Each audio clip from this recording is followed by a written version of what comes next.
Good evening. Welcome to the October 25th, 2022 meeting of the Dover School Committee. My name is Sarah Gutierrez-Dunn, and I call this meeting to order at 6:35 p.m. We are pleased to hold this open meeting at Chickering School this evening, and please note that this meeting is being recorded. First on our agenda this evening is community comments, and we have provided a Zoom link for those who wish to make a comment but for whom it's not possible or preferred to attend in person this evening. So before I read the preamble, is there anyone who would like to make a community comment this evening? Please raise your hand if so. I see we have someone on Zoom. If you would bear with me for a moment, I'm going to read our language concerning community comments, and then we'll call on you to share your comment. Thank you. Please remember that community comments are an opportunity for members of the school committee to listen to members of the community. It is not a forum for answering questions or engaging in a debate.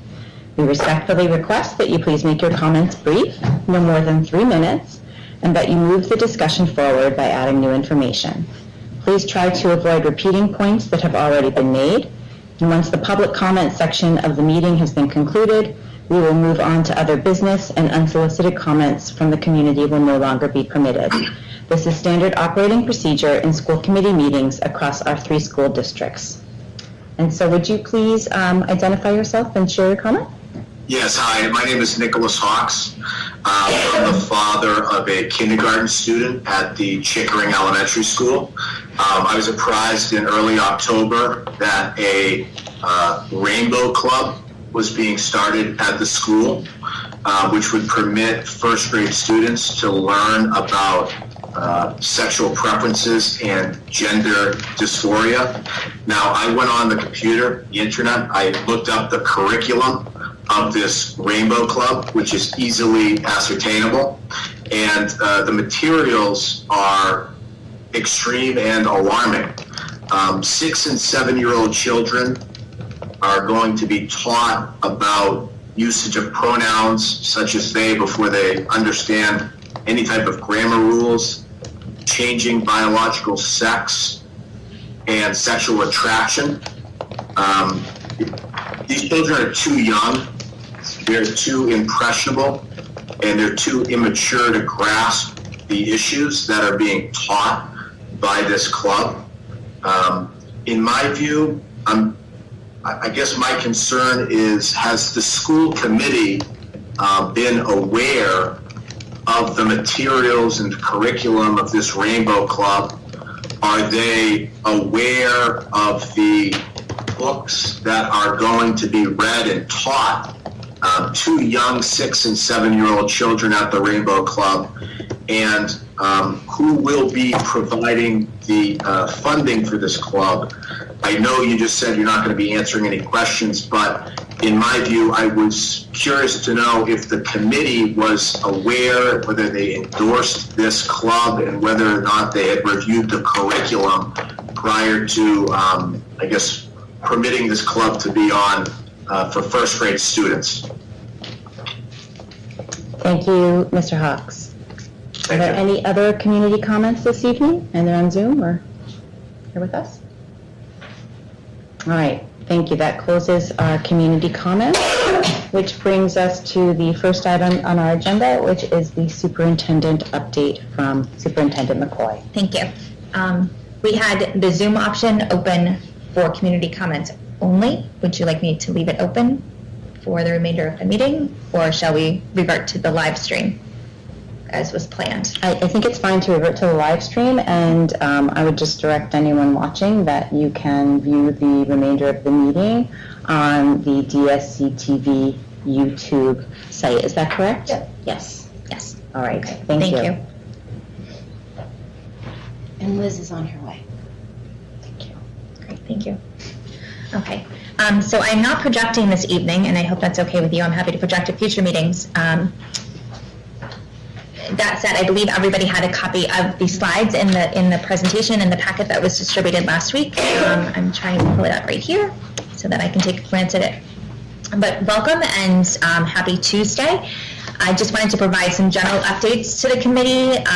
Last week, is it just last week that we had Indigenous Peoples Day for the first time in the district, which is very exciting, and the new school calendar went out to the community that included additional holidays such as Diwali, Lunar New Year, Ramadan, and the Eid holidays, in addition to Indigenous Peoples Day. So we're excited to be having those marked on our calendar so that we as a school community can make sure that we are celebrating and recognizing these cultural and religious traditions that are important to our students and our families throughout the year.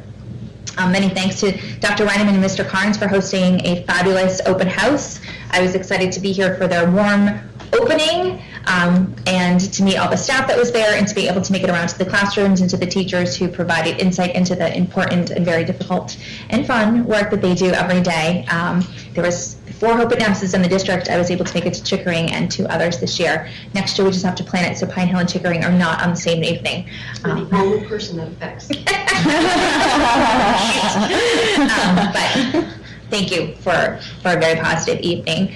We also had the Heart Arts Homecoming event, which was a K-12 experience where our alumni who have gone into the fields of writing and video, music, come back and they share with the students in all 4 buildings, and then have a Q&A session at the end of the high school about their experience in Dover-Sherburne and what led them to pursue their passions, and how they juggle either their passions full-time as a career or in addition to a career. And I just think it's so important as we think about how we celebrate students and think about different paths to success and the portrait of a graduate, and that there are just so many ways that students can fulfill themselves and find health and happiness in their lives, and to be able to see success stories come back and encourage them, to follow similar but different paths moving forward.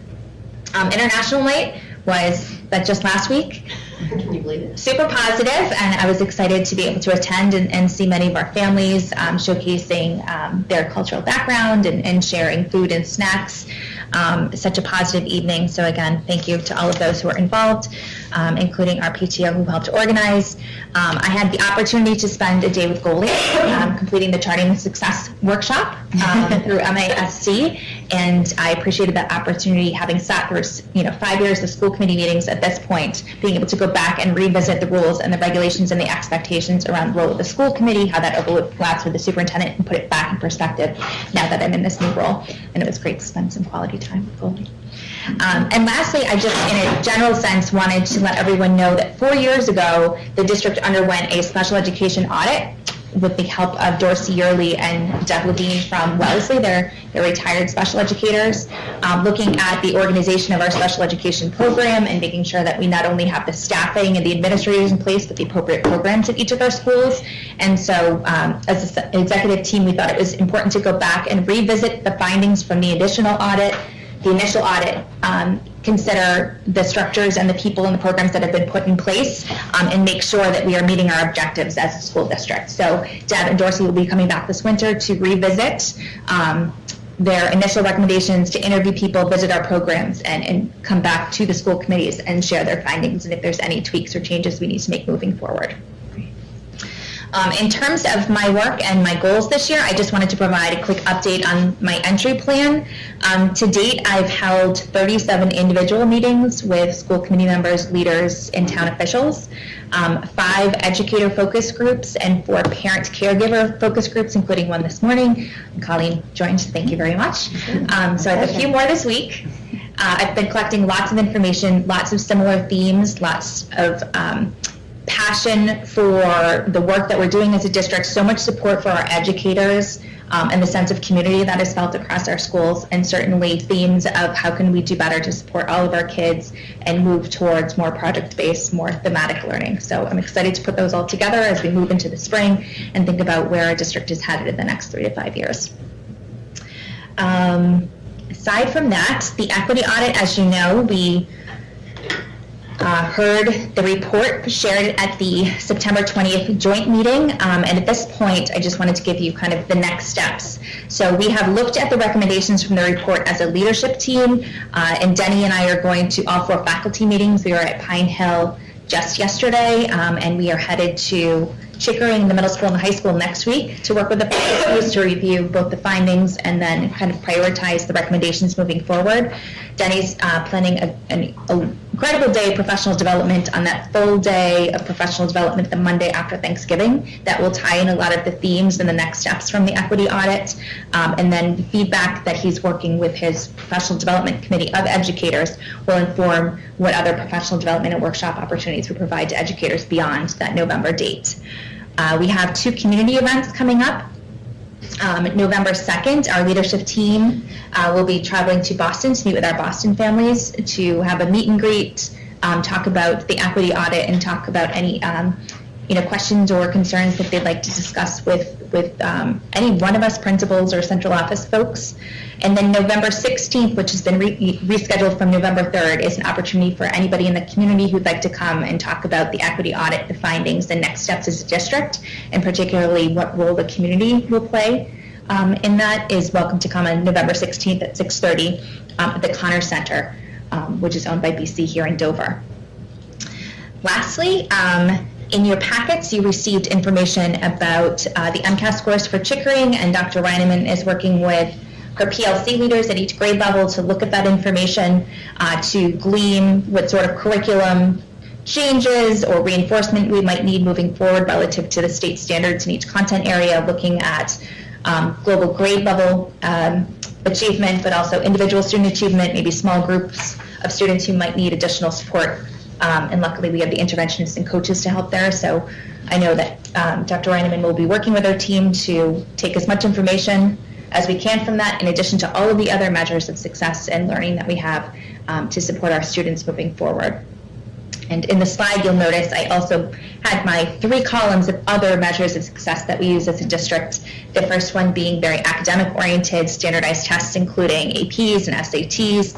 The middle column talking really about social emotional wellness and how we can make sure that our students are happy, healthy, have a sense of belonging, are making good decisions. And then the last column, I think, is really a testament to the incredible school districts that we have here and all of the offerings that we provide to students through PTO enrichment programs at the high school level with our course offerings, the community service that our kids engage in, the internships and projects that they do. And I think together, all of that information is important as we paint a picture. The last thing I'll say in terms of data is just that I know Boston Magazine recently came out with their rankings, which I know some people value, and I just wanted to let people know that as we look at MCAS scores, SATs, APs, all important information, but as we encourage students to perhaps think about a gap year after 12th grade before they go on to college, or those who might want to go straight into career or the military, as we encourage more students to take AP courses and have access to rigorous courses at the high school, and perhaps our scores are not all in the 4 and 5 range, our scores are going to fluctuate. So I just wanted to remind everybody that we need to think about our values as a district and how they're reflected in Boston Magazine, and that even Boston Magazine can make mistakes in that the information printed was not accurate. It actually underrepresented our performance as a district. And we're not the only district that found that this year. So a reminder to all of us, we need to be critical consumers of information and make sure that the information that we are processing is accurate, because unfortunately it's not in terms of SAT, reading, math, college attendance. We were listed as 87.6% of our seniors last year going to college. Actually 97% of them did, so that was a whole 10 points off. In our teacher evaluations, Boston Magazine quoted us having 10% exemplary teachers, where district-wide we actually had 34%. So important to see the big picture. Indeed. Yeah. Happy to take any questions. Can I ask a question about the measures of success? Yep. When you say benchmark assessments, does that just mean like end of unit tests, or are you guys like looking at the report cards and the standards, like the average grades, and like kind of comparing that to where we fell like in the MCAS and those standards? So it depends on the grade level. So I would say at Chickering, the benchmarks assessments, yes, are end of unit tests with everyday math, but also F&P scores, DIBELS, and those sorts of ongoing records that we have in literacy and math. When you get to the high school and the middle school, they do go by letter grade, so it is easier to compare performance from year to year. The standards-based report cards don't lend themselves to benchmarking as much as the assessments that Beth mentioned. And I guess I'm asking because I'm just curious, like the way we grade our students, on a standard, is that aligning with how they're performing on like portions of the MCAS? Like, Yes. do you know what I'm trying to I say? do. Yeah, I know this is your world. That's where you love to hang out. Yes and no. The report card looks at student performance, and each of the 4 categories basically are independently with some support, right, through the 4. Once a student achieves the standard, right, they don't go back. Look at standards as their performances. As writers, our students perform as better writers with our internal measures than they do on the MCAS. It's been something that's been the case for a number of years, and it's always something that's interesting to dive into, and I can talk more about when we do our MCAS review. So that's one place we see a discrepancy between internal benchmarks and that one assessment. It's the only assessment, the external that we have. Does that help? I had one question. Oh, sorry, no, as you're talking about the Boston Magazine ranking, over time, I imagine that should evolve, because I think the rankings are seen by many as important. And I think the way that we're going is the way of the future. Like, is there any sense that like Boston Magazine or the other rankings are working with districts to understand the way that schools are actually evolving and teaching towards that? Because I think everything we're talking about is right. It's just a shame that you'll be seen as a lower school, but in fact, it actually is a better situation. Right, in terms of supporting all students and making sure they have access to excellence.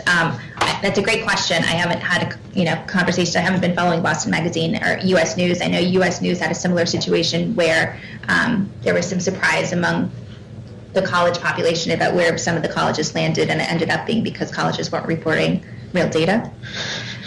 So I think that there's a lot of speculation out there, and my guess is it's going to cause some conversation, especially as colleges are now doing SAT and ACT optional. That is going to be taken off, the dashboard per se, and more colleges are moving towards slowly portfolio-based assessments where students have to demonstrate what they know and they can do as part of the entry process, and that's not something that you can quantify on a piece of paper or on a nice piece of paper in a magazine. So my guess is they have to. I know in Massachusetts, there's a consortium of states who were approved by the commissioner to be allowed to take an MCAS alternative that is more project-based and group-based. And they are using a different set of measures and a whole different dashboard that measures school culture, school climate, teacher preparation, student growth as a way of looking at student learning and the success of a school. So I think slowly we're getting there. Yeah. And just to make sure we're all on the same page, Beth, I mean, was there movement in the rankings this year vis-a-vis last year or the year before? So last year in Boston Magazine, we were ranked number 5. This year we're ranked number 9. So there certainly was movement. Again, I did not go back to say, well, if the data was accurate, then we would have went up or gone down, because I know other schools had the same inaccuracy. So I don't know what to measure us against. But there was certainly some. You've got to look at Boston Magazine, because some years they're just looking at high schools, some years they're looking at the whole district, so it's not always apples to apples from year to year. And also, when I was on a subcommittee back in the day, we looked at that, and it's usually a couple years. Like, they're not using most current data. If you dig deep down, it's usually like 2 or 3 year old data, because that's how long it takes them to compile and put this together. So there's, it is what it is. I don't think it's huge value, but it sells real estate and it sells magazines, so I think that's why it's here, right? And I think some of these other things, if you think about it, are really hard to quantify. Yeah. So that's hard to put into a ranking that our kids are well adjusted and, happy and succeed. That's really hard. It's not an SAT score. It's not an MCAS score. It's not a student to teacher ratio. So they've got to take what they can put into a formula. Yeah. Yeah, but I think, unfortunately, not a lot of people know about all this information, and they go by that ranking, and they put a lot of value on it, and they get nervous when they see the school goes down in the ranking. So I don't know if it might be helpful to have some informative, some sort of describing why this is not that important to look at, to make sure that our community, everybody's aware and not nervous about this ranking, change in the ranking. Yeah, that leads into my comment, which was, the website, and maybe this is, could you give us an update on where we are with the website? Because I think that's an excellent forum to present, sort of reassuring. These comments are very reassuring if someone is, worried about it. So, that I think that would be valuable to the school community, and thinking about how we reach more people, and I think the website. So, do we have progress on the website? Sure. So 2 points. So I had sent out my October newsletter that was focused on joy and the equity audit. My November newsletter, I was hoping to capture some of this information to explain in a positive way all of the measures of success that can show how we support kids and the opportunities we provide them. In terms of the website, so we're hoping for a late winter, early spring launch. The website committee, which is members from each of the 4 schools, some community members, and of course Anthony Bertacco, our director of technology, are working on that. They just saw a preview of it last week. It looks pretty fantastic. So they're continuing to take the template that now exists and update it. And if you go on to both Holliston and Brockton, they use the same website company we are, so that can give you kind of an insight into what ours is going to look like, but ours will be royal blue, and have pictures of our kiddos on it.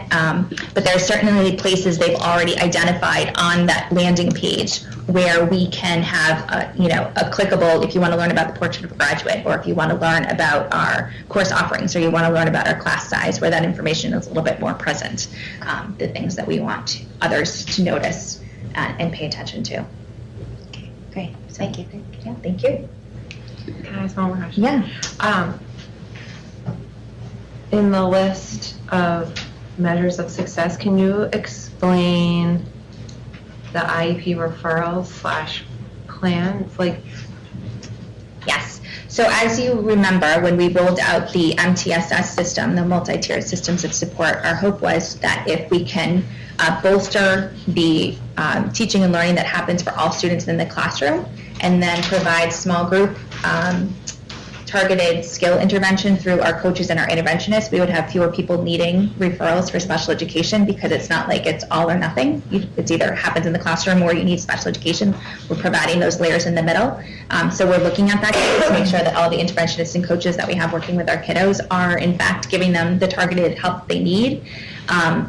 For 4 to 6 weeks, and then, we can take off the training wheels until they need them again before needing to fully refer them. I think the pandemic threw us for a little bit of a loop. And certainly, more students are needing more help in academics and SEL support than ever, but so we're trying to catch everybody by bolstering, again, the things that all students access in their classroom. But that's certainly something we want to make sure that we can support kids at that middle level without needing to go to that top level, and as we're building these programs within district, keeping students here as opposed to sending them to other local schools. Do we look at, not that you want to, our rate of graduation from IEPs, or if we have English as a second language learners, oftentimes in some districts you're indefinitely an English language learner, and I just wonder, do we watch some kids? Yes, of course, will be on IEP forever, but there should be some movement, hopefully.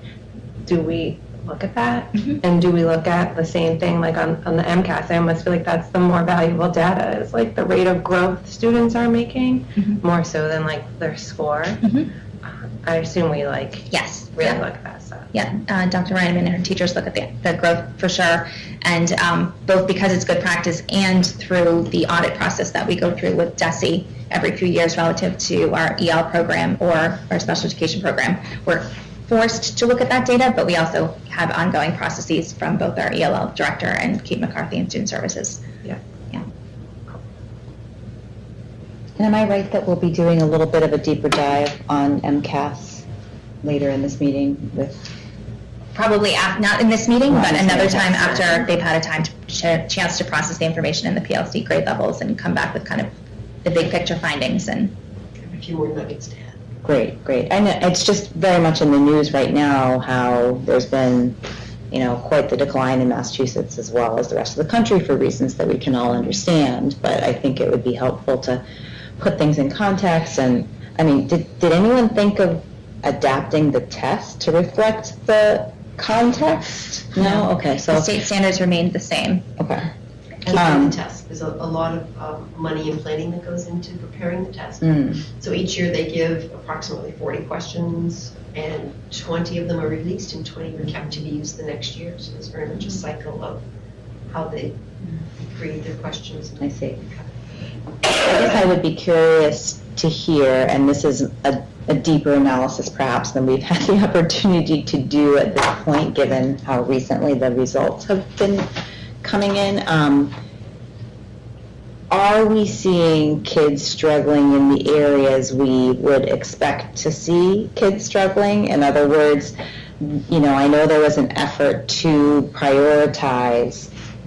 If we don't have the same amount of time to focus on the same amount of material that we did in a non-pandemic year, we're really going to hone in on these key concepts and these key skills.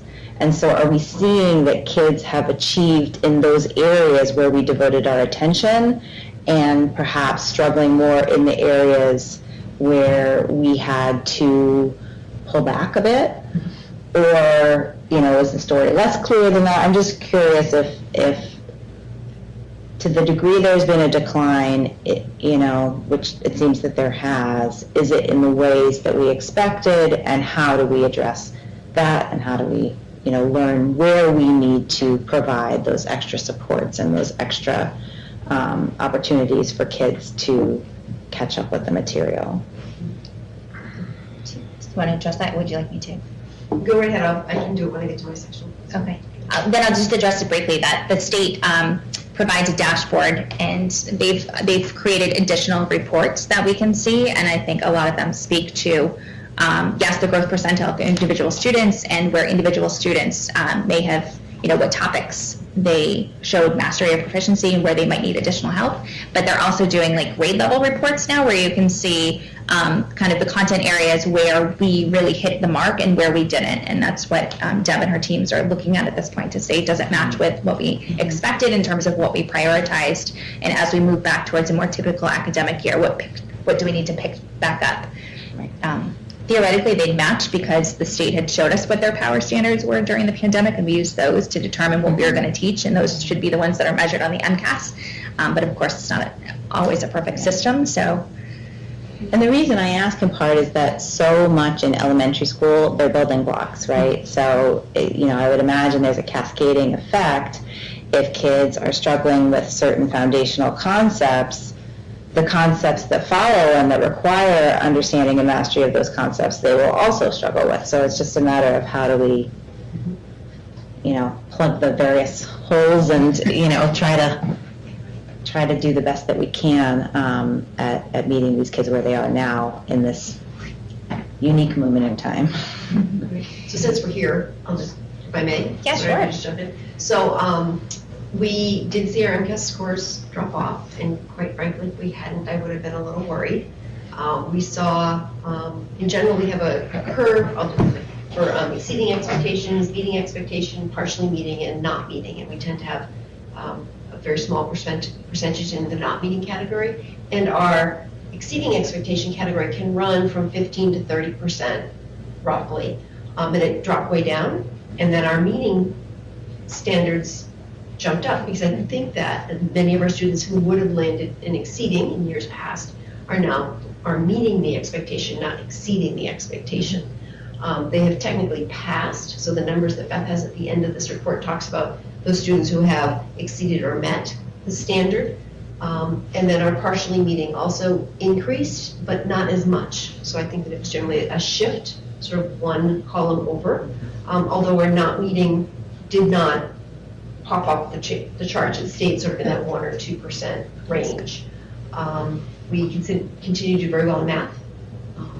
We seem to be great math takers and math test takers. In writing in 3rd grade, we did well, and then 4th grade, we hit some gravel in the road, as it were. And then 5th grade, our scores evened out, which is interesting. That's sort of our pattern that we've seen over time. There's a question about tenacity on questions, the testing environment, which is not at all the teaching environment. I'll go into that more when we have the full report later. And that piece of, she's done. Right, that anxiety, she's done. We saw a lot more of that during the test taking. Teachers noticed that. And then, am I writing enough? I'm stuck, I'm done. Right, so it's easier to pop out on an online test versus in the classroom. I'm done. No, you're not. Come on back. Right, so it's just a difference in how that assessment went.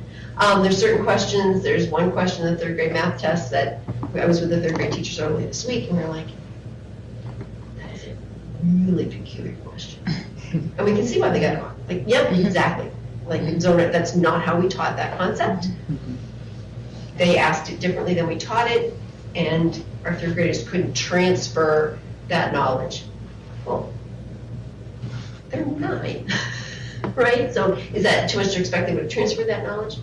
And with that, the questions are all are not all the same. Many of the questions are sort of a general level content, and then several of the questions are set to be harder than the other questions, and it kind of it filters out a little bit. So there are questions that the state plans so that fewer students will succeed at that question. It's a very interesting statistics game. I have warned Jeff before, I can go for days on this, so we're going to have to refine what you want to know. But the way that they build the test questions is also part of the whole equation too, so more to come. And keep in mind, half of our population here at Chickering do not take the MCAS because they're too little. So how can we ensure that they're learning their literacy and math skills and building those blocks that they need for third grade, as we move along? So certainly important to look at that. And The third grade test is a test of kindergarten, first, second. The fourth grade test is, it's a human test. And then the science test is, in fifth grade, is all of the science they've had all the way through. Can I ask a question about that? So I know science kind of took a hit, or did take a hit in terms of how much time was spent last year. Did you find that scores took a hit as well? Yes. Yeah, not as much as I thought. Okay. But yes, we did. Yeah. And we admittedly couldn't teach as much science. Right. So, Yeah. So it does line up. Lo and behold. Yeah. Right. I don't want to take us off topic. Is this a topic we're supposed to be on right now? Because I just have a few questions and I don't want to dive deep into something that's not on the agenda. Is it okay to ask a question about that? sure. Okay. The science do we do 12 weeks of science and then 12 weeks of social studies and then go back to, it's not like kids get science every day of every week or Right. We all do week. not have enough time in the day to do everything that we want to do. And So is that what it is? Because our Like- goals are too lofty? Is it because we allot too much time to reading? Well, reading is the most important skill we can teach them, right? So we would, I think would love to have more time and be able to figure out how to put more science and social studies into the day. Now, in some places, again, I'll go to my third grade group because I was most recently with them, they've taken one of their history units and changed it, so instead of just being a standalone social studies unit, it's a history, writing, and reading unit. Right? So it's very efficient use of time, a lot of work to build that unit. So it's a slow process, but it's project-based, it's like all these magical things that we want to do. And then, period. And then to answer your question, in some places, some grade levels will teach science and do a unit so that it's tight, close together, and then they'll do a social studies unit instead of alternating and dispersing. Now it's science week, now it's a social studies week. That's confusing. So a lot of places will do a whole science unit. So first grade does their whole butterfly unit in the spring when they have their butterflies. So that's one of their big science units, and then they have an engineering unit in the winter. So ideally, we could make all of our units these incredible interdisciplinary topic, reading, writing, project-based wonders. Yeah. So we're moving that way. Okay. Did that answer? Yeah. Yeah. And we have Spanish, and we have PE. Yeah, I and we have struggle. arts, I yeah. totally get it. I completely get it. But every school has the same issue, and I think, first of all, like it needs to be recognized that we fared really well on the MCAS, and like there's a lot to be said for that. I think we should think about like getting creative, like what you just said, like. Yeah, there's reading and there's social studies, but science can actually be incorporated into social studies and definitely into reading. Yeah, so that's where I get like squirmy because I don't feel that it has to be like these blocks, you know? Silos. Yeah, that's a better word. Steve Hart's trying a little bit too with his Project Lead the Way Yes. units. I don't know if you're familiar with Project Lead the Way, but I want to say they're technology and engineering based units, but they tie in a lot of the science standards as well, and some reading and some writing. And so he's piloting them across the 6th grade levels. He did a couple last year and doing a couple more this year, is trying to find ways to do lots of things So with one great project. Right, the Three Little Pigs. So you read the story of the Three Little Pigs, and then you set your engineers to work with materials that are like what the Three Little Pigs had. Oh, yeah. Or even Who just thinking- withstands the wind blast? Miss Chiavarini's Halloween celebration. It's like it's math and science. Pumpkins. And and it's just very creative. Yeah. Everyone's measuring pumpkins, counting seeds. Carrie's class was counting seeds today. Very good. Other questions pertaining to the superintendent update, which was a broad category? All right. Thank Shall we move on then to are we getting an update on? So Denny's not here. He's tending to a family emergency. So his slides are there. I'm happy to answer any questions that you have about them. I mean, I think if I had to boil his presentation down, and I won't do it justice by doing this, it's just to say that, we've been talking a lot about challenge success and DEI work and 21st century learning and portrait of a graduate, and it's felt kind of like different silos and different buckets. And so this was our opportunity this year, and Denny and I did this work together, is to take a step back and say, given our experience as learners, given our experience as educators, what does good teaching and learning look like? As professionals. And so each school went through the process of identifying what those best practices would look like. And Chickering did a great job. They came up with, I think, 10, as did each of the other schools, 9 to 11-ish. There's a lot of overlap between the schools, developmentally a little bit different. But then the goal is on the November 2nd day to go back and refine them to say what's missing. If we wanted to advertise these as the best practices of Chickering, their best practices of Dover-Sherburne, is there anything we missed? Is there any overlap that are things that are too similar that we can combine? And where can you find the traces of challenge success and portrait of a graduate? And Denny and I have already kind of, done the cooking show. We've already kind of gone 3 steps ahead, and it's so neat to see all of the traces of those things actually taking root within the work that we do with kids. So we don't have to have necessarily a challenge success committee and a challenge success curriculum anymore. It's starting to get baked into the work that we do every day. So he gave you some examples of those, and you can see they're also reflected in the teacher goals. They'll be priority for the teachers to continue working on this year. And he also shared with you a handy dandy ladder diagram that shows that the work that we're doing, especially as we support Deb and the principals with classroom walkthroughs, is looking towards the level of engagement that students are experiencing in the classroom. And the more you move towards that deep engagement where students are asking the questions, students are invested in the learning because they understand the why and the relevance, that's where the joy happens, and that's where the higher order thinking happens, and that's where the best practices happen. So it's all kind of convening together. So between the practices that the teachers identified and the support that our evaluators will be giving them, we're hopefully all rowing in the same direction with all of these ideas converging. That's great. Questions or comments? These slides? All right, thank you, Beth. Yeah. All right, so that brings us to the principal's report. Dr. Reineman. Thank you. I'll add on for the PD that Beth and Denny have been running. It's been a lot of fun. They run a similar session with the leadership team and refine it, bring it to the teachers. So this time they brought it to our PLC leaders, and then our PLC leaders were the teachers giving the presentation, and it was just so engaging and fun, and lots of new staff. So it was a great experience for people to meet and connect. And the beautiful piece was that what came out of all 4 schools was very similar. So it was really exciting. It was very affirming, I think, for a lot of our teachers to have that work and be able to work across grade levels beyond. A lot of our work is at grade levels. It's exciting. Thank you. All right. My principal report is included. The return to school is proving challenging, as we're hearing all across the country.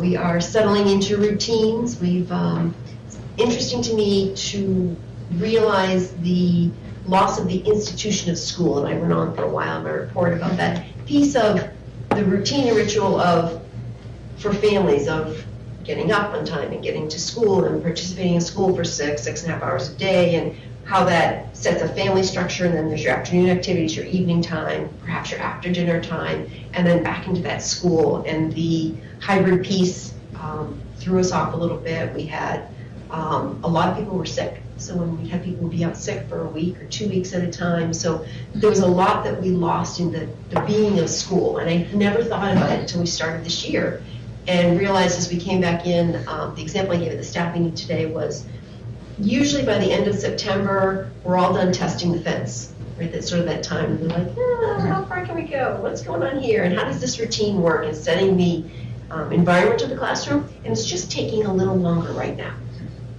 And I don't know if you're seeing at home the same thing, but we're just saying it's just taking us a little bit more time to get back into it. We're getting there. We've got a lot of supports in place. We've gone through and done our first data meetings. We've had our early assessments in school, and every grade level, except kindergarten. Kindergarten is a slightly different schedule, has culled their data and made win groups for what I need, and intervention groups that are starting up this week. Students are getting what they need during the specific times in the schedule, and other pieces in our schedule. So some students are leaving the room, some are staying in the room, some are working independently.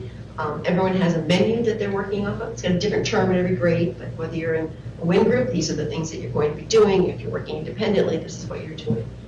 So it's been a lot of work. Huge kudos and credits to our assistant principals across the district, our literacy specialists, math specialists, and SEL coaches who have helped to set those meetings up for grade level teams. And it's amazing to see. Everyone is very engaged, or teachers, students, our interventionists as well. So lots happening there. I think we've talked about MCAS. Understanding our differences, you might remember from years past, we're bringing back. In here we note that we are using the book Just Ask, which is linked there. We've got the books that we're reading in school. K-2, our goal is to focus on allergies and food allergies and awareness. Grade 2 actually said, the kids have that. We want to do a different topic. So grade 2 may be getting something different. We're working on that. And grades 3 through 5, we're working with on Down syndrome, so that everyone understands that. And Just Ask is a beautiful book. I don't know if you have a chance to read it. It's a very simple. It's written by Sonia Sotomayor. They were actually reading it in the FLES classes in Spanish, and then we're reading it in English in our other classes. And it's this piece of this, something I need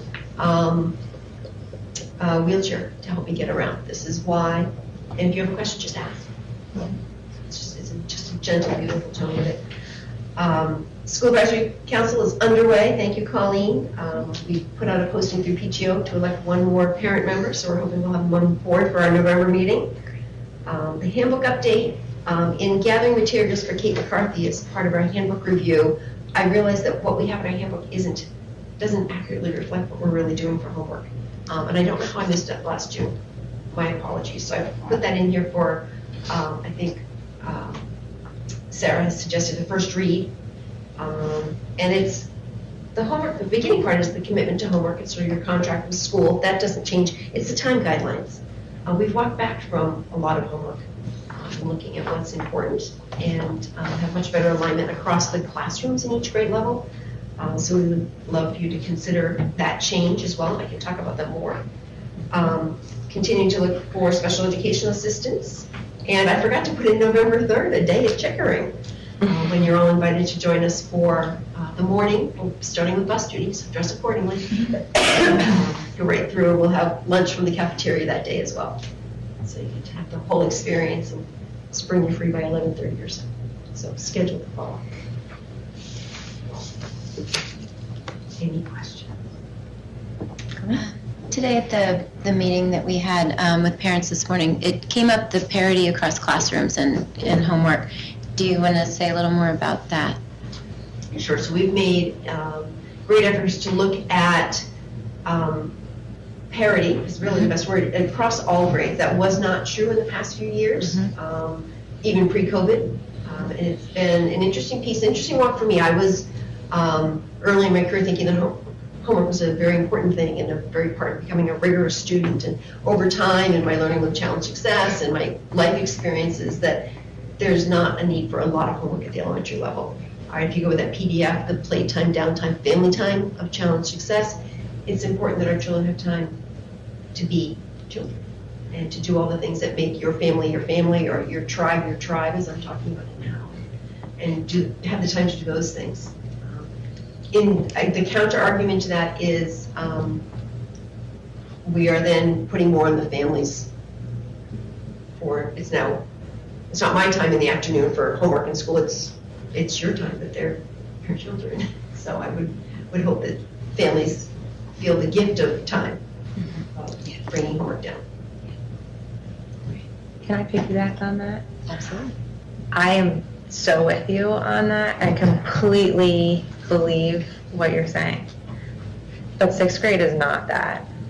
And as a mom of a stereotypical sixth grade boy, that's like getting a bucket of cold water dumped on your head, and like, it's shocking. You're not the first parent to share that. I feel like a lot of our peers, and the pandemic, right? So like that was extra weird, homework, whatever wise. But I just wonder if we can think about in fifth grade, just like preparing them to have multiple Google classrooms, multiple teachers with multiple different expectations and different style of assignments. Like, he was very used to just a math worksheet, and it was easy for his mom to be like, hey, there's something in your backpack. Whereas this is just entirely different, and it just went from like one to the other with no in between. Yeah, it's rough. Yeah. And it seems, Deb, that based on the time guidelines, the revised time guidelines that you've asked us to take a look at, that there is sort of intended to be a bit of an escalating quantity, anyway, of work that students are doing, less so in kindergarten, but building up to fifth grade. But I think Liz raises a really valid point that we need to make sure that kids are prepared for where they're headed. To never have ever had Spanish homework, to now having like written Spanish homework or a Spanish project, it's just overwhelming. For all kids, but my son in particular wants to do well, so like it's hard when you don't know what you're not doing. And how many teachers does he have now? 6 or 7, right? So that's a big change from. Yeah, it's just a lot to manage if you haven't practiced managing it on like a smaller scale. It's definitely a lot of executive function demands that they did not have up until now. And I think sort of ramping up, especially maybe the second half of fifth grade, would behoove them, the teachers. I'm sure at sixth grade, I'm not sure, it would be interesting to have that conversation to see if they feel like our students were prepared coming in terms of homework and managing. I know that my sixth grader has hours. She's spending hours every day, and we're not doing a lot of other activities because we just wanted to get the schoolwork. So I think that some training in fifth grade would help scaffold that. So, may I? So if we go back to our power standards and the priorities that we put in place. A good chunk of fifth grade, normally, the second half of the year, is that preparing for middle school piece.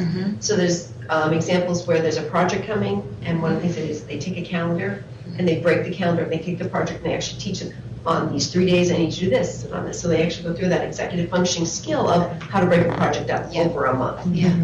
Trying to help them organize. I've seen that. They're all familiar with Google Classroom, so they have that step in, right? So we're very mindful of transitioning. Our fifth and sixth grade teachers meet throughout the year to talk about what's going on. I wonder if one of the challenges is when you have 6 teachers and each one feels an obligation to give their own homework assignment, you now have everything times 6. And it's just such a big jump in terms of expectations. So I think that there's certainly, we can look at our practice, but I would hope that we could have a conversation that looks at the jump between here and there. That was a suggestion I was going to say too. Like, I don't see sixth grade as a place where you need 3 hours of homework. So that's sort of the outcome. Like, that doesn't seem like you should have to make the jump from 30 minutes to 30 3 minutes to hours. 3 hours. Yeah. It just doesn't make sense. In sixth grade, I don't think it's the place for that. So, Sixth grade is sort of famous for having lots of homework. yeah, it doesn't. I think it's a practice we can look at. I wouldn't say it feels like totally inappropriate. It feels like middle school. It's just a big jump. Yeah, they're not used to it. I think, I mean, I don't have a middle school kid yet, but I agree. I think if they start learning that gradually, the transition would be easier, especially in middle school. There's so many new things that they're learning and also their age, and there are a lot of stress on them. So I think if we have a gradually starting having homeworks and being responsible for some assignments every day and ramping it up, maybe it would be easier transition in middle school for homeworks. And not to let the first part of your question slide away, but so is this in second grade? Do teachers, or any grade, I'm just picking second grade. In second grade, do teachers decide, like, I do these math assignments and this amount of reading? Like, do they do it as a team and everybody should be doing the same thing? And By team, yes. Yes. So we're all teaching everyday math, except for this little tiny math pilot we've got, which is a little bit different. We're all teaching the same reading units. We're all working in Powering Writers. So we're all using the same curriculum. Each week, every grade level has a common planning time. So Tuesdays, 1, 3, and first, third, and fifth meet. On Thursdays, K2 and 4 meet. It's a whole prep period where they meet as a group. They plan. They check in on curriculum. They check in on if there's a new teacher on the team. They'll plan. They'll work out the fine details of a field trip if it's needed. Curriculum enrichment that's coming in. So they spend their time each week. so if one class is doing an economics test, everybody, not on the same day at the exact same time, but like the general Similar. same weeks should be having the same thing.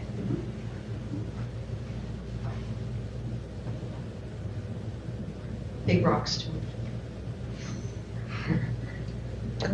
I have a question about the WIN program. I think it's an amazing program, especially it's going to probably help with filling those places that kids need help, especially since we are coming out of this past difficult years. I have a question about the kids who are not attending the WIN program. What are they doing? Sure. Yeah, great question.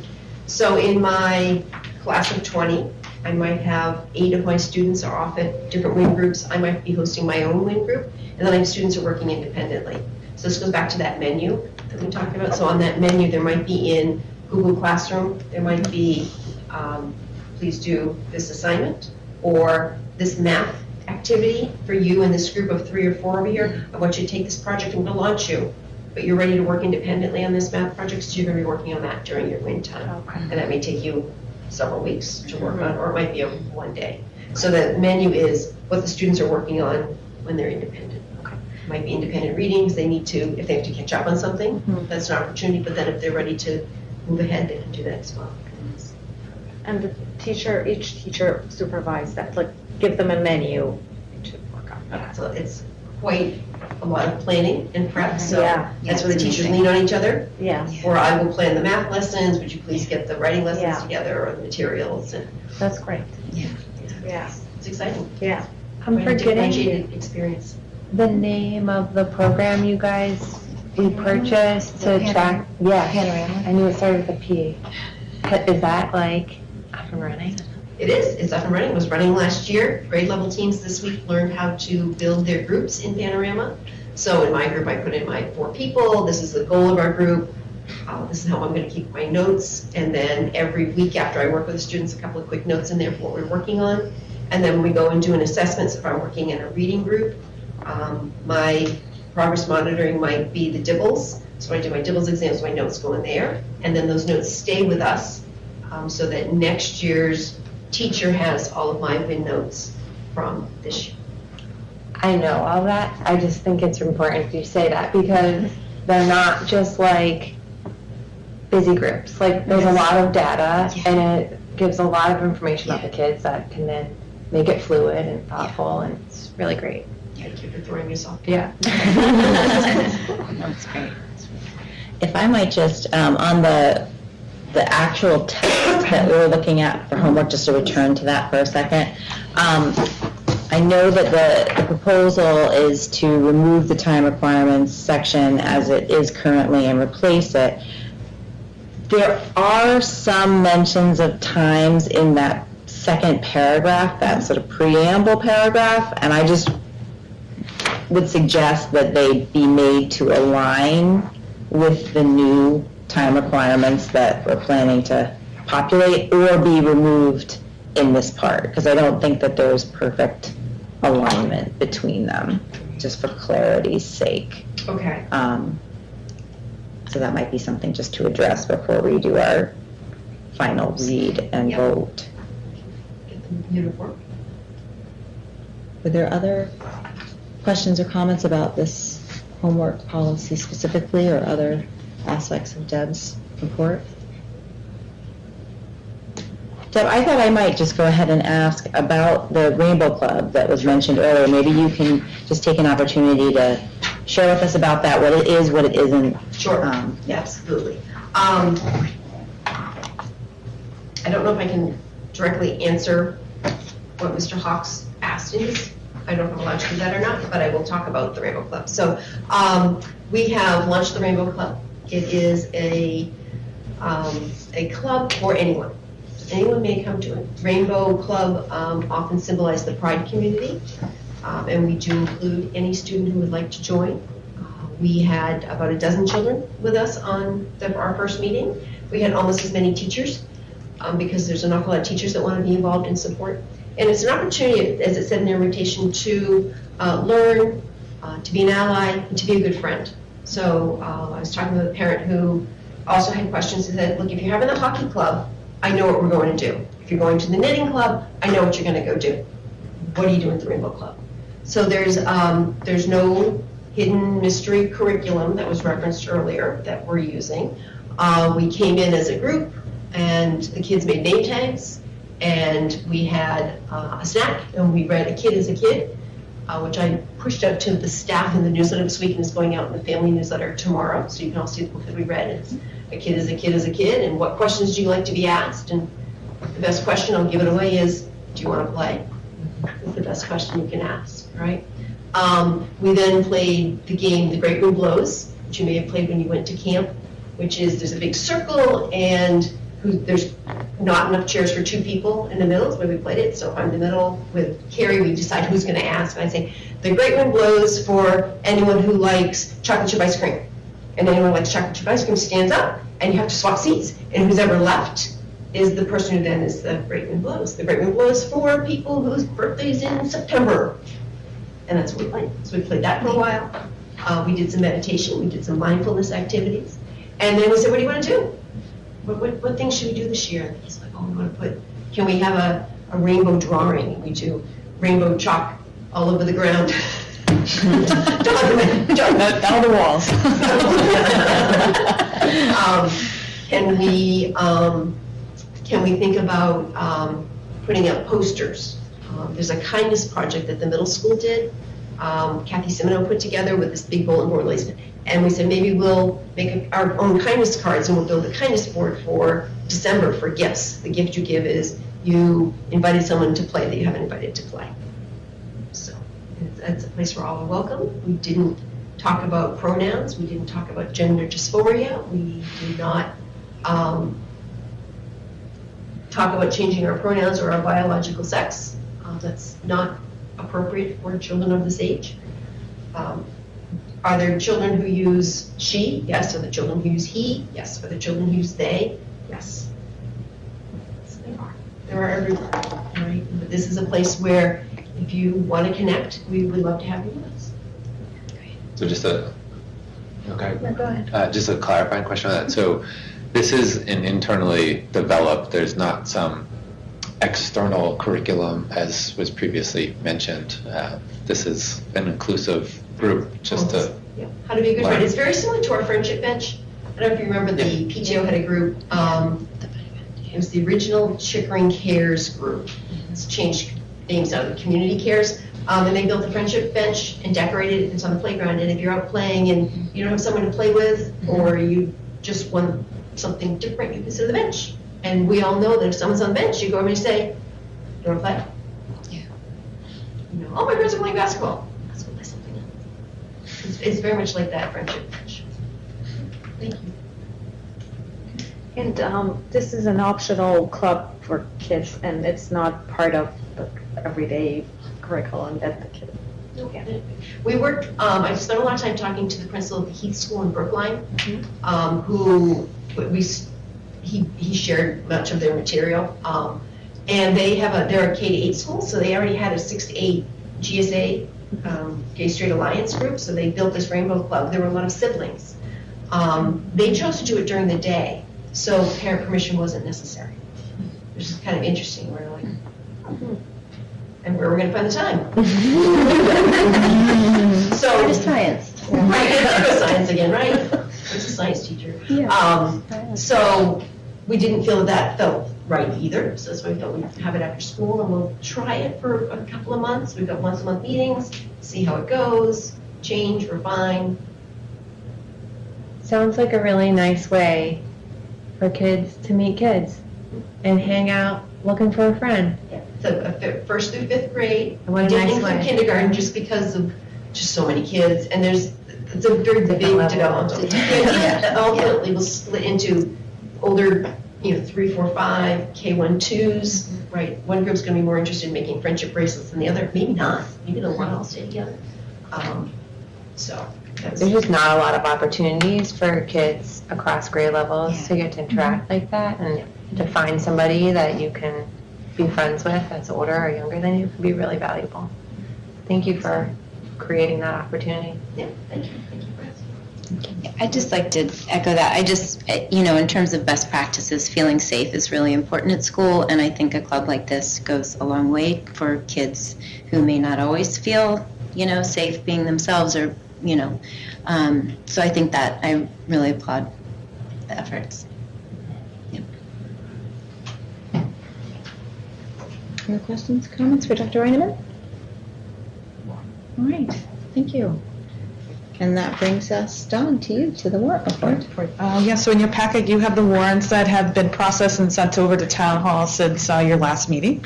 And Liz, thank you for continuing to sign those for us. And if you ever have any questions on those, feel free to talk to Liz about it, or we also have copies at central office, and then the Town Hall, you're always welcome to stop by and ask to look at the detail of the numbers that we pay.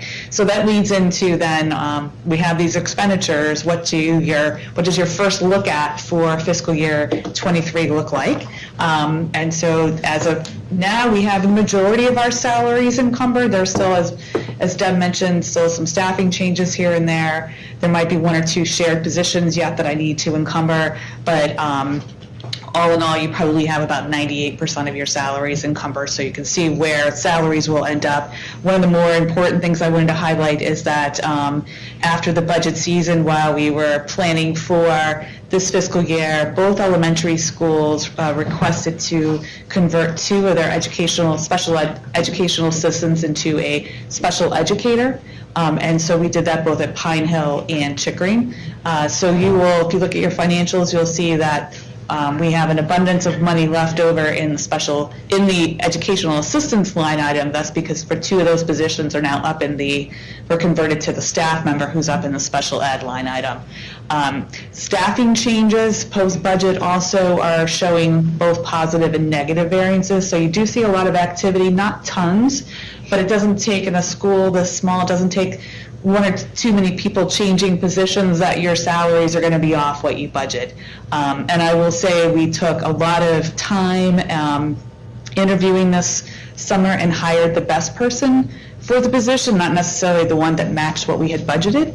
So therefore, you're going to see some negative variances too. But we are trying to get the best person in here to sort of support our students versus bringing someone we might have to develop too much, because we have times of an essence right now. So we probably had a tendency to hire at the more experience level than we typically do, and you're going to see some of that in your financials too, but we'll be able to hopefully accommodate that in some other areas. So you'll see some red, but then some black too, that it all evens out. So at the end of the day, we still are probably going to end up right at budget. It just is going to be in different line items on salaries. On expenditures, just 2 things I want to highlight.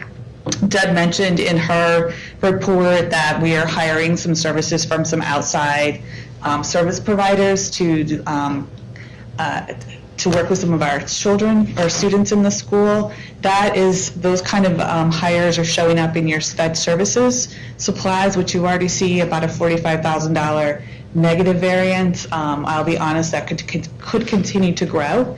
But our job is to do the best that we can for the students in the school. So we will continue to monitor that, but I wanted to highlight that. And then the other thing was your oil price. So we're one of the schools, we're the only school actually here at Chickering who uses oil for heat. And as we all know, the oil prices are a little crazy. This is the first time that I've been in this position where we weren't able to lock in a fixed rate, and so I could tell you exactly what your heating bill was going to be. We went with a floating rate, and at the time of the bidding process, if I locked in, we would have locked in at $4.14 a gallon, which might seem good now, but I bid with Holliston, and Holliston, they couldn't afford that in their budget. So we went with a floating rate, and we're continuing to monitor where it's going to be. We have the opportunity at one point, if it looks good, that we can lock it in. So we were given a lock-in price around a little under $4 this week, but we both have to agree that that's what we want to do. So we'll keep you updated on that, but I am reflecting in your heating oil line about a $30,000 variance. It's buried a little bit because telephone expense and water we don't encumber. So as the year progresses and we pay those bills, your 30 is going to start showing up more in your bottom line. What do the other schools have natural gas? Yeah. So the region feeds in from Medfield gas line. Yeah. So that's a little bit different than here. There's no gas in Dover. I know. Right? Yes. So yeah, that is the differences in the different schools. So it allows us to sort of see insight into all the markets, because we have electricity, heating oil, and gas. They're all battery. Yeah, keeps it interesting. So the good news too is on your out of district, unlike our counterpart in Sherburne, who are seeing large negative variances in out of district, we are pretty much coming in where we budgeted. And not that can't change in a day or so, but as we are right now, you're right in line with budget, which is a great thing. I don't have circuit breaker information to tell you about yet. They are a little slow. DESE in general is just backed up with grants reviewing the circuit breaker file, so this is pretty late for that. But hopefully by the time we meet in November with your budget, we'll sort of know what the circuit breaker numbers are. The one that I'm really curious to see is that we've talked about transportation now being included in the circuit breaker reimbursement. The final budget that went through actually accelerated that provision in the Student Opportunity Act. Remember, it was supposed to be 25, 50, 75, 100. They moved it to 100 for this coming year. Now the question is whether or not they're going to have the funding to cover that. So that will be the unknown until we see that first look at what circuit breaker reimbursement will be like. But that will be a really nice development if we are going to get that much money back on transportation, because that is a large line item in your individual budget. So right now we're actually looking good, and just keep in mind as we're starting to develop your budget, we look at your in-district, which are those two top salaries and expenditures. We look at that as your in-district, and then your out-of-district are the students 3 through 22 who are Dover residents who don't attend one of our schools. So we do sort of look at it as two different parts of the budget. And the way Dover warrants, or the town of Dover prefers us to budget, we act like we're not going to get any circuit breaker. So every dollar you see in the budget is the expenditure, but there's not showing the offset for the money that we're going to get, which is why I show that at the bottom. You're probably going to get about $1 million back in circuit breakers, so you can see how that sort of fluctuates when we sort of look at total expenditures versus what you budget. Okay, any questions on the October 20th report?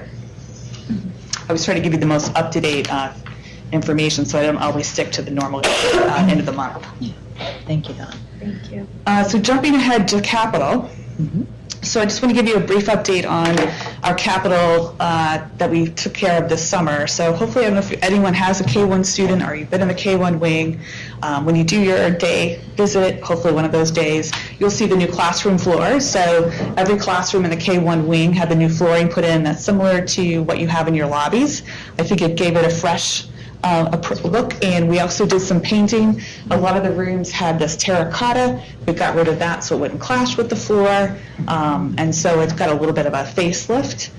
So we're excited about that. That I think we completed with a week to spare. We were teachers, so it was a little nail biting. It was so good getting people in. Yeah. So we had to delay a little bit because we have summer programming here, right? So we couldn't be ripping up the floors when we had summer programming. And in fact, our flooring company too started with us the day after school got out, and they worked across all 3 of our districts. So we kept one of their crews completely busy over the summer, and it all worked, and they did a great job. So we were very happy about that. The second project that also you don't really see, but hopefully will have an impact, was the upgrade of the EMS system. So we're just waiting for the final graphics to be finished and training of our staff here. But what that's going to allow us to do is have just a little better insight into managing the mechanical systems here. It's mainly the air handlers and the heat. It's just to refresh, or not refresh, but to just let you know, our AC split units that we have are not on our EMS system. So they are individually controlled with caps, ranges in the classrooms.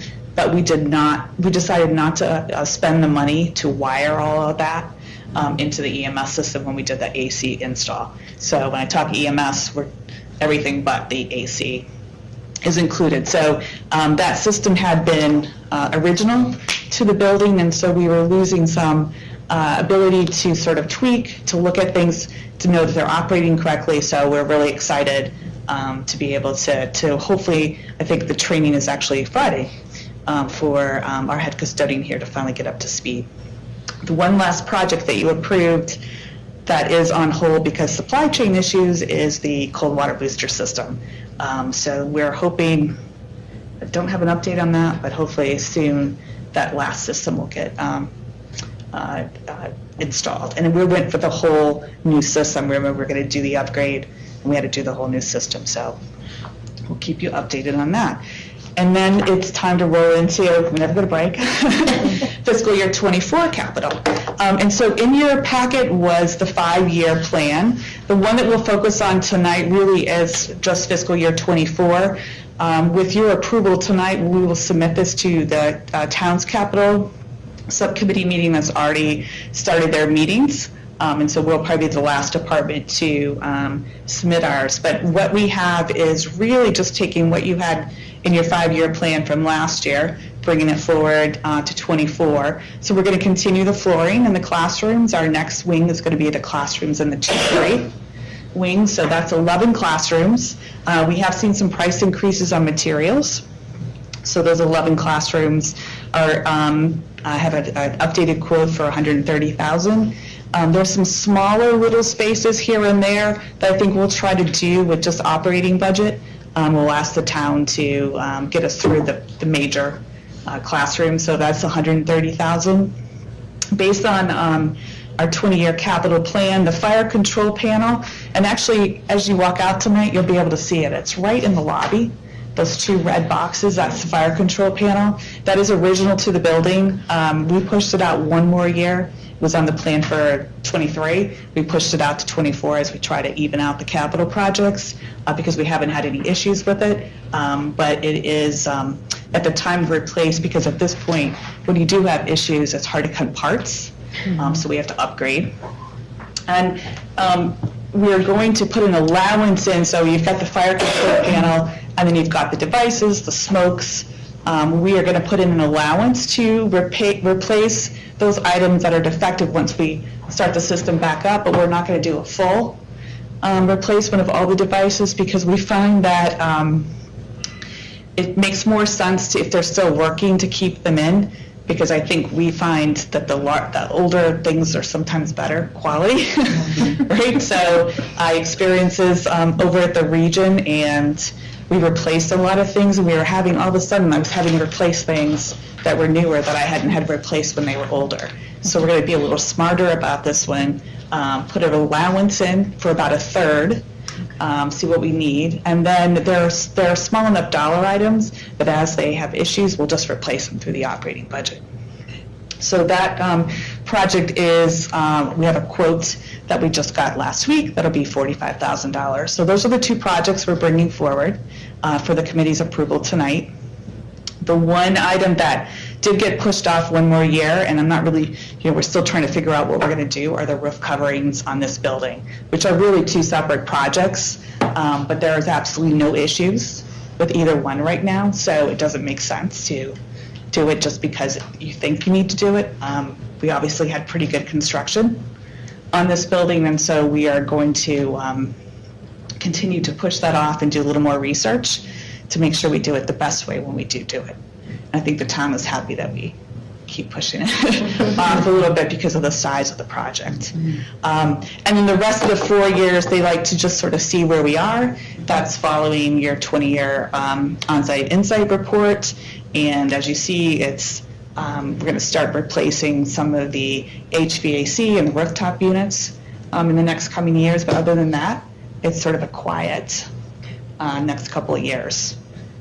So with your approval tonight of what's presented, we will submit this to the town. Are there questions before we? Just a question on rooftop. I know you're moving it off, but in the evaluation, because you're talking about energy costs going up, is there a way to put any solar up there as you're thinking through the options? Yeah, I don't think we're a candidate here. We have had solar companies come out. Part of it too is we've got 2 different rooftops. We've got the one slanted and the one that's flat. If you go up, there's some pretty large rooftop units on it. It's also the trees that we have here. So we've determined that probably we don't have any school buildings that are true candidates for solar. If we'll be doing solar, just as a region here, we've always said this parking lot could be potential. We might have to take some trees down, but I think there's other ways to, sort of be energy efficient, and it's not all just about the solar. So, but yes, we have explored that because all the buildings the roof projects are sort of all in the same little time frame. So if you pay attention to all the packets, we actually did 3 of the buildings at the region this summer with restoration. And we deemed at that point, working with our various contractors, that the region was not a candidate for rooftop solar. So, but believe me, it's been discussed, and we continue to sort of see where we can make those energy efficiencies. Yeah, both towns are have sustainability committees that we're in contact with and work with. And so everything we do that has any energy associated with it, we are in discussion with them, because they know all the grant opportunities, they know the latest best practices. So we meet regularly with them on types of these projects that we do. Great, thanks. Excellent. All right, so in that event, we need to take a vote so that Dawn can go back to the town with the capital budget request.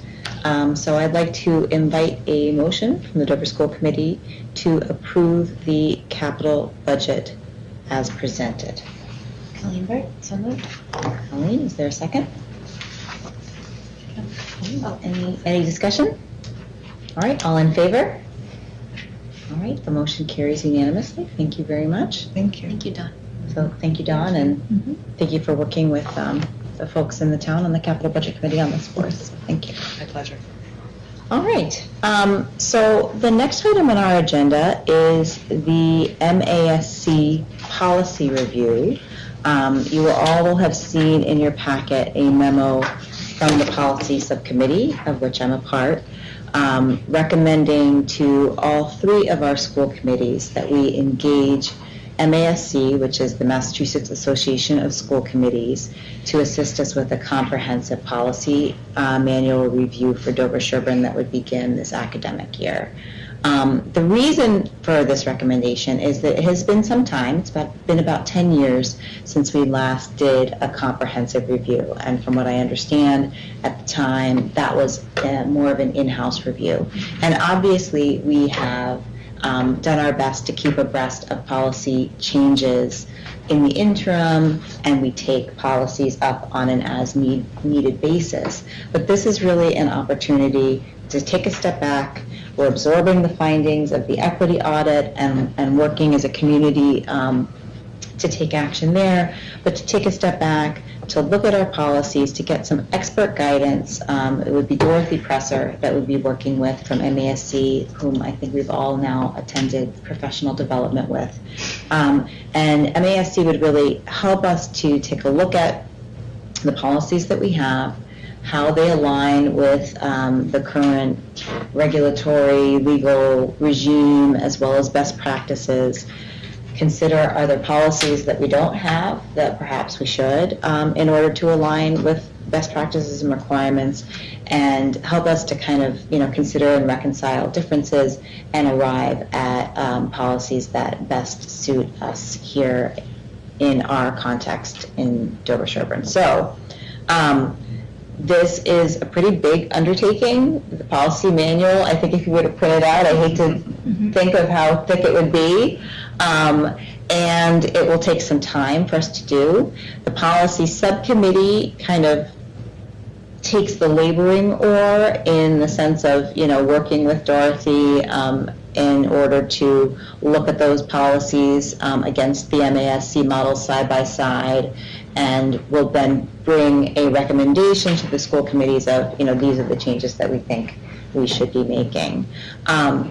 The fee that MASC charges for the service is $10,500, and that they would allow us to split over 3 fiscal years, and then it's something that's further shared between the 3 districts. And so the proposal is that cost would be divided amongst us, with the region bearing 60%, Dover bearing 20%, and Sherburne bearing 20%.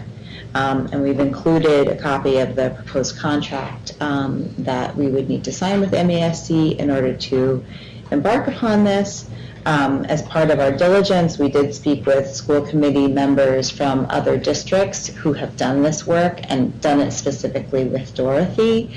And we really heard, glowing reviews, not only that Her subject matter expertise has been invaluable for them, but just the sort of rigor that she brings to the process, the ability to help, answer questions and bring consensus has really been something that was a recurring theme among those with whom we spoke. So yes, it's our recommendation that we go ahead and take a vote this evening in order to approve this. Full disclosure, I believe Sherburne and the region have already approved at their meetings earlier this month, and I'm happy to answer any questions or address any concerns that folks might have. Yes, I have a question.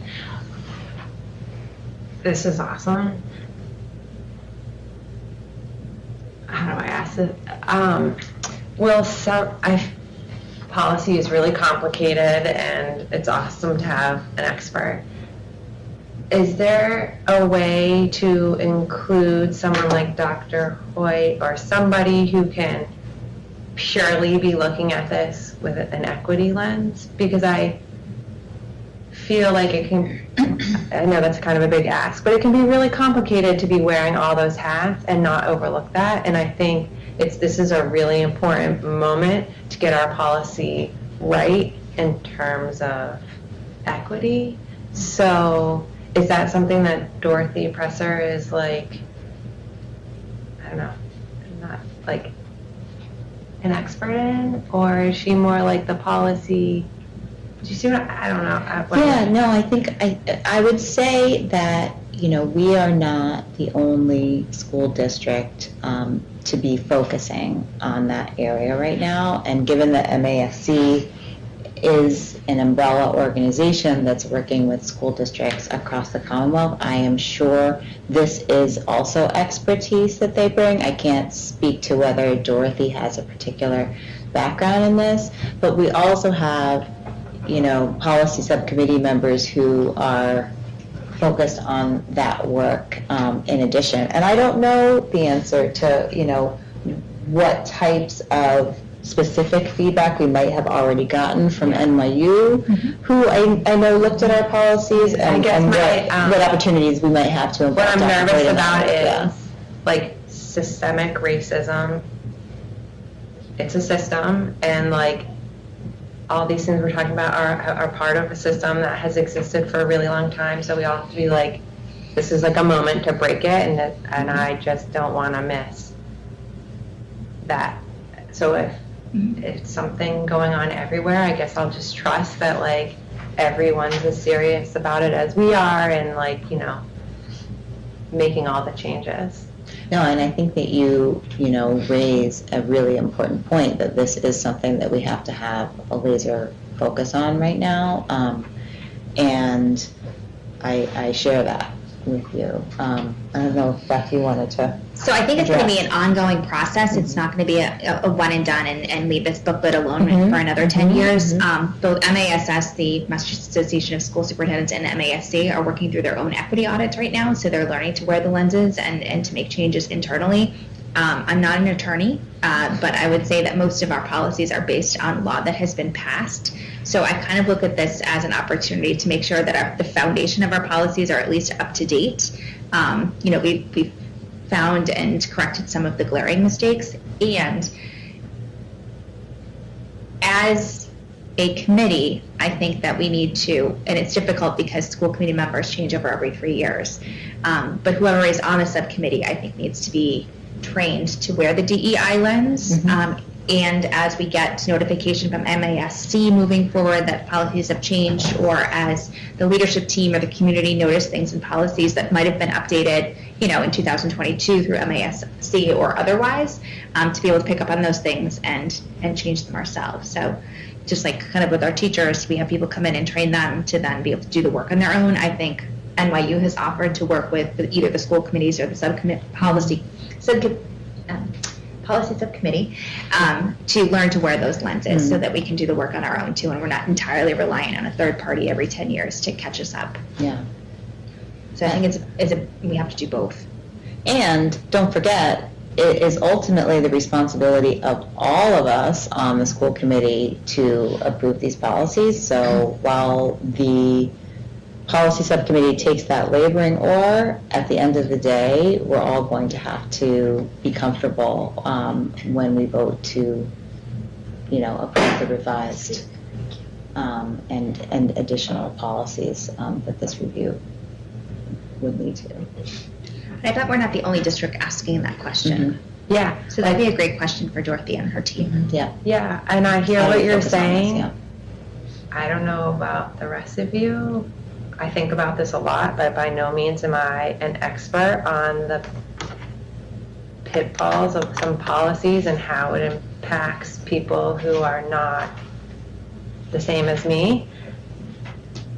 And I want to make sure, I don't know what my blind spots are. And I don't know what the blind spots are in policy, but I do know that it has gotten us to where we are today, and the people who wrote it maybe did know what they were doing, maybe they didn't, you know what I'm saying? So I just want to make sure that someone's helping us see our blind spots. Really good point.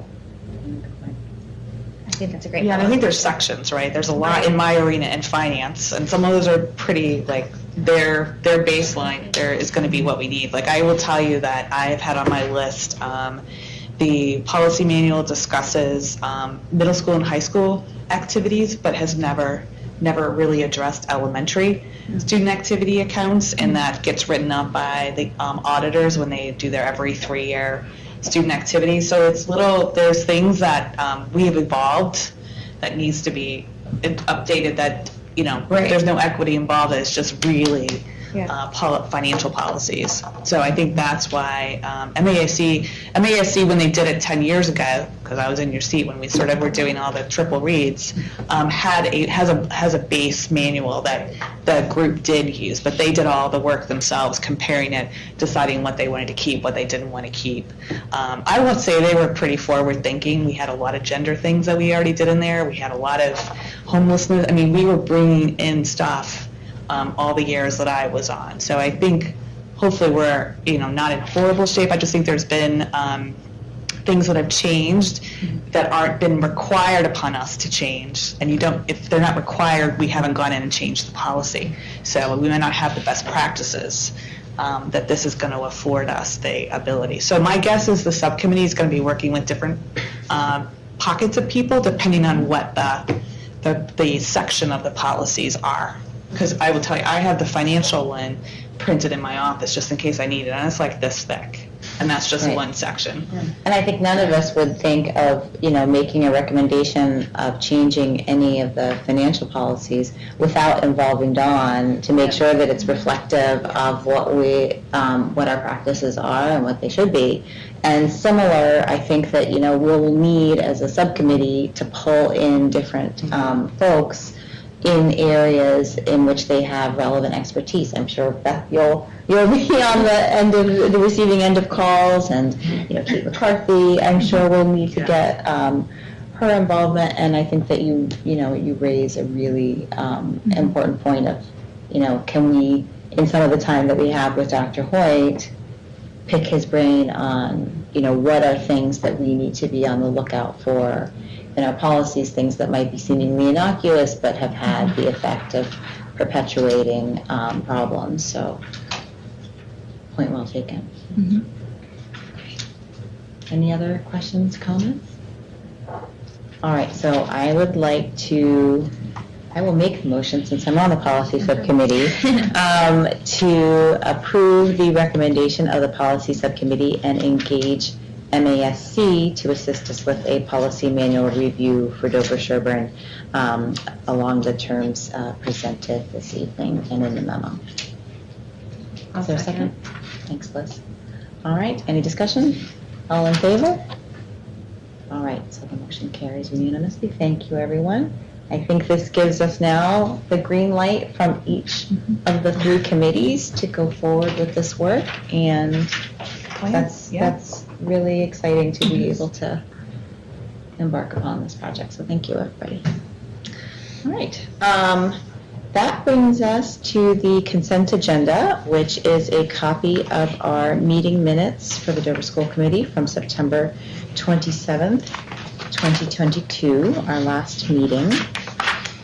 I have but one nit that I wanted to mention with regard to the minutes, and that is to substitute the name of our superintendent, Beth McCoy, for Kathleen Smith, interim superintendent, who was wonderful but has moved on to new things. So I think that was just a vestige of an old minute.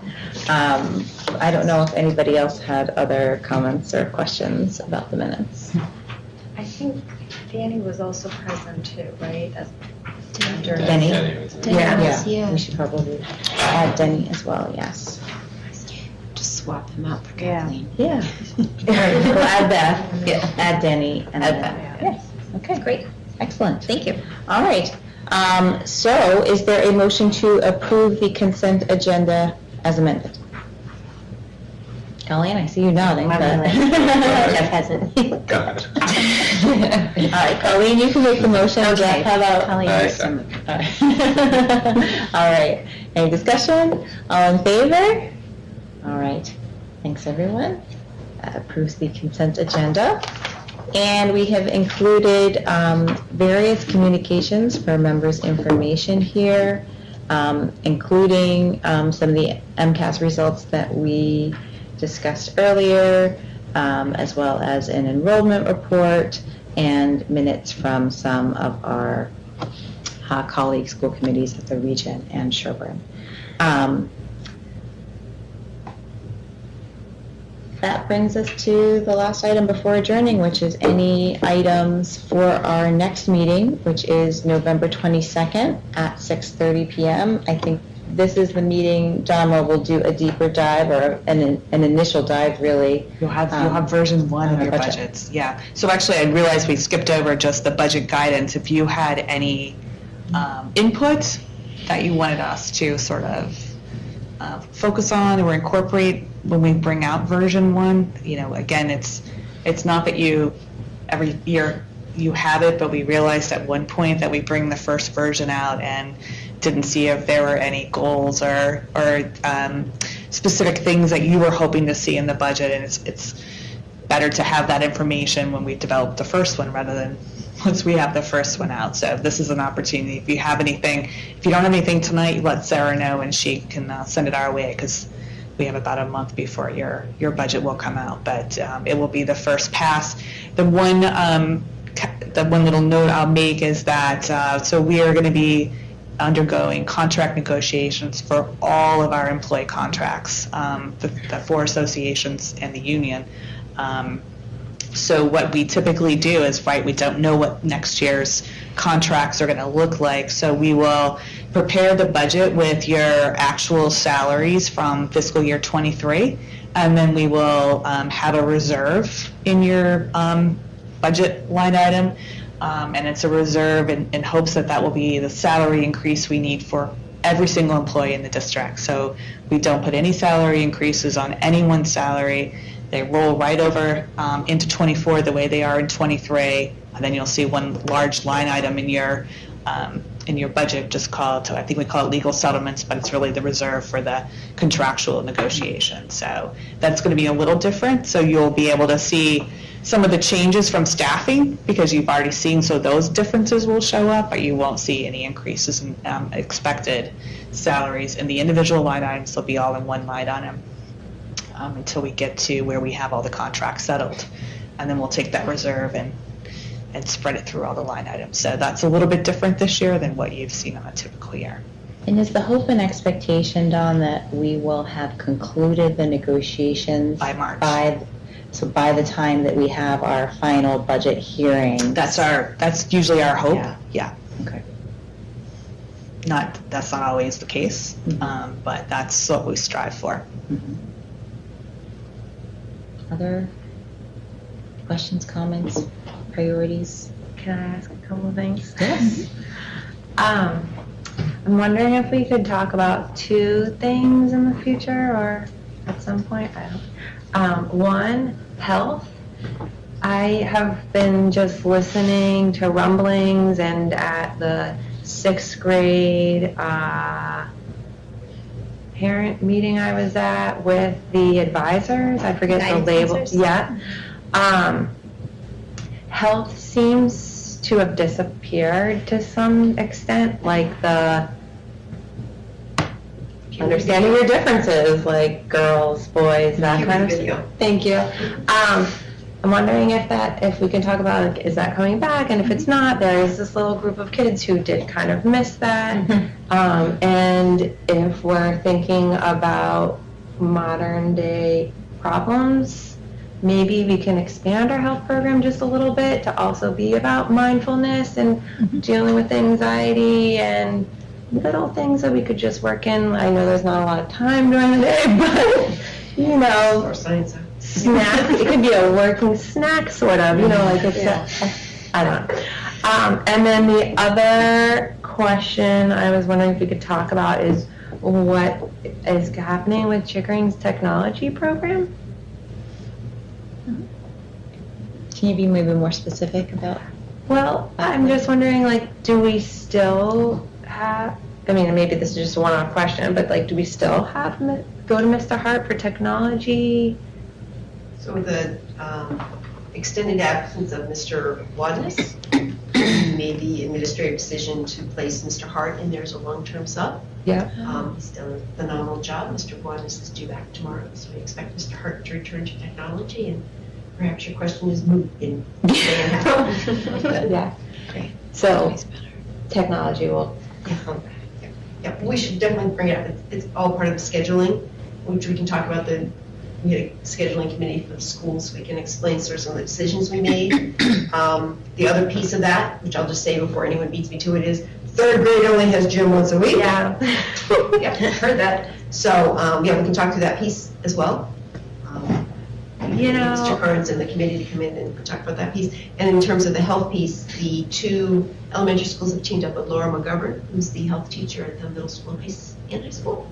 And she's working with us to rewrite a modern day puberty health unit, mini unit that we think she's going to come down and actually teach for us. Exciting, kids will get to meet the middle school teacher. So we're in the process of talking with her about bringing that back in a more modern format. I don't know if you ever previewed the videos that we used, but they were the ones that we used when I was. I guess last thing I'll say is I feel badly that these things get raised and like outside of here and I don't know the answer and you guys are so on top of it and I just wonder if there could be a way that we could better communicate because people are so, you know, their feathers are ruffled about technology and the one thing of gym, but it's so reasonable and it's not forever and it's like too bad their feathers got ruffled. I would love to bring back principals chats again. Go round and round. We did some last year.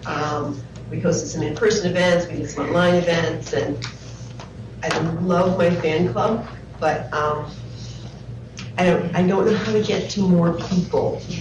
If you could find the magic solution for how to be able to have people ask the questions and it's all to answer collectively, I'm in. I haven't found the right formula to that. I really personally hope that will someday be our website. Oh, you've got this like thing you're wondering about? Check the website first because it should be easy to just put up technology is on hiatus temporarily, it will be back. And if people learn to, right now no one goes to website, including myself, unless I need to figure out how to log on to Aspen.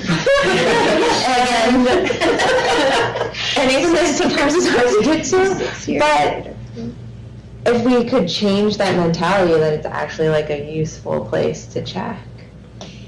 Because you're right, it's hard to get people to show up to things, obviously, where they could hear the answer tonight. Yeah, I find that every time I ask a question, it's like there's such a thoughtful response, and you guys have thought about it way deeper and done all the it really is reassuring when you do ask the questions. I think being able to share out all the amazing things going on here is really important. That's another use for the website. Like it really, I mean, there's so many great things going on, and I don't want to, just focus on problems. Like we really need to look at what we're doing right, because it's a lot. And I would love to take you up on that offer to hear more about the health curriculum, and because, you know, puberty is still happening, whether it's being taught or not. So I think that families would love an update on that. And yeah, excellent. All right. Great, thank you. All right. So I think we can poll to adjourn if there's nothing else. All right. All in favor? Okay. Very good. Thank you, everyone. That's our meeting for this evening. Thank you. Thank you. Thank you, guys.